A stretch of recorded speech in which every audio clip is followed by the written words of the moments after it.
I'm David Carnoy, Executive Editor for CNET.com, and we're here to take a look at the Sony Dualshock 3 wireless controller for the PS3. When Sony first put out the PS3, a lot of people were complaining that the wireless controller that came with the system didn't have any rumble in it. Problem was, Sony was in a patent dispute with the folks that made the technology behind the vibration feature, but now they've patched things up, and Sony's come out with the Dualshock 3, which has the vibration.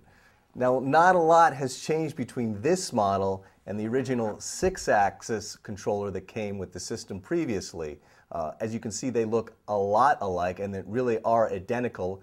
If there's one big difference, it's that the Dualshock 3 weighs 2 ounces more than the Sixaxis. And for some gamers, that's good news because they didn't like that this older model was a featherweight. It really is a little bit too light in your hand for some people's tastes. Concerned about rumble support for some of the old games out there, Sony is providing software patches for certain games, and obviously a lot of games forward will have the rumble support in them. There isn't a whole lot to complain about here. However, the one issue that still crops up when it comes to the PS3 controller is that the rechargeable battery is built into the controller, so if it ever goes dead, you do have to buy a new controller, or of course you can simply use it as a wired controller.